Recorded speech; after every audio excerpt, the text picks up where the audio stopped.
아침 묵상에 오신 여러분들을 환영하고 축복합니다. 또 오늘은 이번 한 주의 첫날인데요. 또 이번 한 주간 첫 시간에 이렇게 하나님과 함께 시작할 수 있게 허락하신 하나님 감사드리고, 이렇게 첫 시간을 드렸을 때, 시작을 하나님과 함께 했을 때 하나님께서 이번 한 주간도 오늘 하루도 지켜주실 줄 믿습니다. 오늘은 삼손과 딥나의 여인이라는 제목을 가지고 사사기 14장 1절부터 9절까지 말씀을 좀 살펴봤으면 좋겠습니다.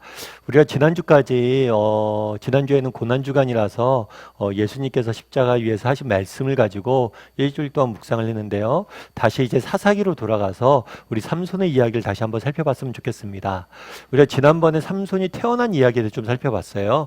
이제는 삼손이 성장을 내서 성인이 되어서 어떤 일이 있었는지 우리 함께 이야기를 좀 나눠봤으면 좋겠습니다. 우리 1절과 2절 말씀을 같이 한번 읽어볼까요? 같이 읽도록 하겠습니다.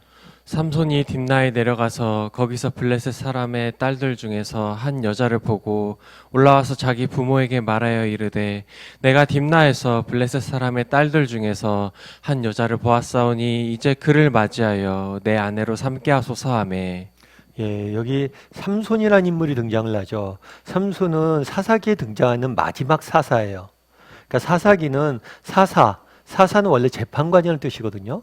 이 사람들이 다스리던 이스라엘 민족을 이끌던 시기였어요. 근데 마지막으로 등장하는 사사가 누구냐면 삼손이에요, 삼손. 그런데 마지막 사사 삼손의 이야기는 무엇으로 시작하냐면 결혼에 대한 이야기로 시작을 합니다. 그런데 이거는 좀 재밌어요. 뭐가 재밌냐면 사사기에 제일 처음에 등장하는 인물이 누구냐면 운니엘이라는 사사예요. 그리고 마지막으로 등장하는 인물이 삼손이라는 사사입니다. 그런데 둘 다 결혼 이야기로 시작을 합니다. 그런데 이 결혼 이야기가 운니엘과 사사의 결혼 이야기는 사뭇 달라요. 왜 다를까요? 다른 이유 중에 하나는 뭐냐면 대상이에요, 대상. 삼손은 오늘 본문에 보면 뭐라고 되어 있냐면 내가 딥나에서 블레셋 사람의 딸들 중에서 한 여자를 보았사오니 그를 맞이하여 내 아내로 삼고자 한다. 그러니까 삼손은 누구와 결혼하려고 했던 거예요? 블레셋 사람, 특별히 딥나라는 곳에 있는 여인과 결혼을 하려고 합니다. 이 여인의 이름에 대해서는 성경은 밝히고 있지 않아요. 그런데 이 여인과 함께 결혼하겠다라고 삼손이 이야기한 것을 보게 됩니다. 그 부모에게 요청한 것을 보게 돼요. 사실 그 당시에 배우자를 결정할 권리는 부모에게 있어요. 사실은 요즘은 연애에서 내가 결정을 해서 부모한테 이야기하지만 사실은 그 당시에는 자녀의 배우자를 결혼하는 그러한 책임들이 부모에게 있었기 때문에 부모에게 이렇게 요청을 한 거죠. 그렇다면 삼손의 부모는 어떻게 답했을까요? 우리 3절 말씀 같이 한번 읽어볼까요? 같이 읽도록 하겠습니다. 그의 부모가 그에게 이르되 내 형제들의 딸들 중에나 내 백성 중에 어찌 여자가 없어서 내가 할례받지 아니한 블레셋 사람에게 가서 아내를 맞으려 하느냐 하니 삼손이 그의 아버지에게 이르되 내가 그 여자를 좋아하오니 나를 위하여 그 여자를 데려오소서 하니라. 예, 오늘 본문에 보면 이렇게 되어 있죠. 그 부모가 반대를 합니다. 그럼 왜 반대했을까요? 이 여인이 블레셋 사람이란 거죠. 사실 여러분이 한 가지 조심해야 될 게 뭐냐면 이것은 단순히 민족적 문제는 아니에요. 성경에 보면 이방 여인과 결혼한 사람들이 많습니다. 대표적인 예가 모세겠죠. 모세는 이방 여인과 결혼을 했어요. 뿐만 아니라 예수님의 족보에 보면 예수님의 족보에 등장하는 여인들 중에서 이방 여인들이 많습니다. 단순히 이방 여인이라고 해서 반대한 게 아니에요. 오늘 본문에 보면 뭐라고 되어 있냐면 할례를 받지 아니야. 그러니까 할례를 받지 아니했다는 건 뭐냐면 이것은 민족의 정체성을 나타내는 거예요. 그러니까 왜 블레셋 사람과 결혼하는 걸 반대했냐? 그 사람은 하나님을 믿지 않는다는 거예요. 하나님의 백성으로서 살 의지가 없다는 거예요. 그런데 그런 사람과 결혼할 수는 없다는 거겠죠. 실제로 보면 구약시대 때 룻이란 여인이 나옵니다. 이 여인은 원래 이방 여인이에요. 그런데 이 룻이란 여인은 나중에 예수님의 족보에도 등장을 해요. 왜냐하면 이 여인이 뭐라고 얘기하냐면 시어머니 나오미에게 당신의 하나님이 나의 하나님이 될 것이고 라고 이야기를 해요. 그러니까 내가 하나님을 믿겠다라는 마음이 있다면 이방 사람들도 상관이 없습니다. 근데 중요한 건 저 블레셋 사람들 하나님을 모르고 하나님을 믿으려는 마음이 없는데 어떻게 저 이방 여인과 결혼을 하느냐라고 해서 반대한 거죠. 단순히 민족적 문제가 아니라 정체성의 문제로 해서 반대를 한 거예요. 그런데 삼손은 뭐라고 이야기합니까? 내가 그 여자를 좋아하오니. 삼손이 그 여자와 결혼하려는 이유는 한 가지예요. 그냥 뭐예요? 좋다는 거예요.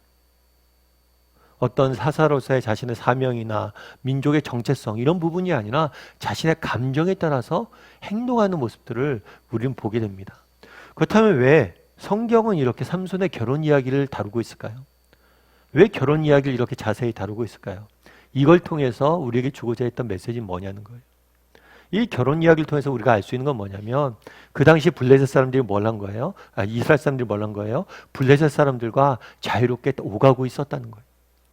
딥나라는 곳에 있어요. 그런데 이 딥나라는 곳은 이스라엘 땅의 정중앙입니다. 그런데 딥나라는 곳에 이미 블레셋이 살고 있었어요. 뿐만 아니죠. 삼손 언제든지 딥나 가서 그 여인을 봤다고 그랬잖아요. 딥나, 블레셋 사람들이 사는 지역을 왔다 갔다 한 거예요. 그러니까 자유롭게 소통한 거죠. 오늘 본문에 삼손이라는 사람이 등장을 합니다. 근데 삼손이라는 사람의 이름 뜻이 굉장히 재밌어요. 삼손은 이름 뜻이 뭐냐면 작은 태양이에요. 작은 태양. 이스라엘 사람들은 태양을 숭배하지 않습니다. 태양은 이방 사람들이 숭배를 해요. 그런데 하나님의 사사인 하나님의 백성의 아들이라고 사사라고 자부한 사람의 이름 뜻이 뭐예요? 작은 태양. 이방 사람들이 짓는 이름을 짓고 있는 거예요. 다르게 말하면 오늘 본문에서 무엇을 알려주고자 했느냐? 그것은 단순히 결혼 문제가 만을 이야기한 게 아니에요. 그 당시 이스라엘 사람들이 어땠다는 거예요? 블레셋 사람들과 어울려서 이방 사람 민족과 어울려서 이방 민족처럼 살고 이방 민족과 더 이상 구별이 되지 않았다는 거예요. 여러분, 그럼 우리는 어떨까요? 그 당시에 이방 여인과 결혼하는 삼손의 모습이 우리와 무관합니까? 목사님, 저는 믿지 않는 사람과 결혼하지 않았는데요. 이런 결혼 문제 이야기하는 게 아니에요. 내 삶 가운데 정말 나는 이방 사람, 세상 사람들과 구별된 삶을 살고 있냐는 거예요. 그리스도인에 대해서 우리가 많은 비유를 하는데 그 비유 중에 하나는 뭐냐면 배예요, 배. 여러분, 배는 물 위에 있어야 됩니다. 물 밖에 있으면 배는 배의 역할들을 못하겠죠. 마찬가지로 우리는 세상과 단절되어서 세상 밖에 사는 사람들이 아니에요. 세상 안에 그리스도인들은 살아야 돼요. 그런데 배가 물 위에 있어야지 배 안에 물이 있으면 어떻게 됩니까? 배는 가라앉죠. 마찬가지로 우리는 세상 속에 세상 안에 살아야 돼요. 그런데 우리 안에 세상이 들어오면 어떻게 돼요? 우리는 세상과 똑같아져서 가라앉고 마는 거예요. 그 당시 이스라엘 사람들이 그랬다는 거예요. 이전까지는 다른 민족에서 지배를 받습니다. 그럼 이스라엘 사람들 구원해달라고 울부짖어요. 그런데 삼손의 이야기에서는 하나님께 구해달라고 울부짖지 않아요. 왜 울부짖지 않을까요?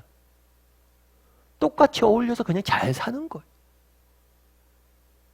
더 이상 구별된 삶을 살지 않는 거예요. 그럼 우리는 어떠냐는 거예요. 세상 속에서 우리는 정말 구별된 사람처럼 살고 있냐는 거죠. 나는 세상 속에서 구별된 사람처럼 살고 있을까? 한번 우리가 자문해 볼 필요가 있을 것 같아요. 그럼 어떻게 하면 좋을까요? 우리가 한 가지 기억해야 될 게 이스라엘 백성들이 악한 사람들이라서 또 하루아침에 이렇게 된 게 아니에요. 처음부터 이렇게 된 게 아니에요. 오늘 결혼 문제 보십시오. 결혼 문제 어쩌면 사소한 문제일 수 있어요. 자녀의 이름 짓는 거 하나 보세요. 그건 사소한 문제일 수 있어요. 그런데 이런 사소한 것들을 하나하나 양보하다 보니까 어디까지 된 거예요? 정말 중요한 문제까지 흐트러질 수 있다는 거죠. 다르게 이야기하면 어떻게 하면 우리가 세상 속에서 구별된 삶을 살아야 되겠습니까? 내가 오늘부터 순교자의 마음으로 열심히 살아야지. 이렇게 해서 되는 게 아니에요. 그냥 삶 가운데 작은 일 하나에서부터 내가 세상 사람들과 좀 다르게 살아야지 라고 결단하고 살면 돼요. 세상 염려가 밀려올 때 그래, 세상 사람들 염려하지만 난 기도해야지. 내 것에 대해서 좀 더 주장하고 싶을 때 그래도 믿는 사람이 내가 한 가지라도 더 양보해야지. 내가 믿는 사람이기 때문에 작은 것 하나에서부터 다르게 살려고 노력하는 것.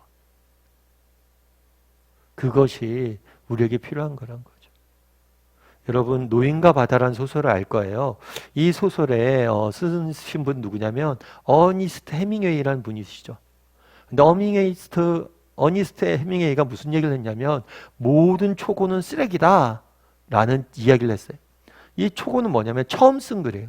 처음 쓴 글은 다 쓰레기다. 뭐냐면 계속해서 글을 다듬고 고쳐야 된다는 거예요. 다르게 얘기하면 노인과 바다 같은 책을 우리가 정말 많은 사람들이 사랑하고 읽고 정말 존경받는 그런 작가가 될 수 있었던 비결은 뭐냐면 노력이란 건 노력. 한 번에 천재적인 생각으로 글 써서 좋은 글이 나오지 않는다. 노력해야 된다는 거예요. 그러면서 해밍웨이가 자기 이야기를 하는데 해밍웨이는 매일같이 자기가 써야 될 글의 양을 정해놨대요. 그래서 매일같이 그 글의 양을 쓰면 뭐예요? 쉬고 매일같이 자기가 조금씩 노력해서 이런 작품을 만들었다는 거죠.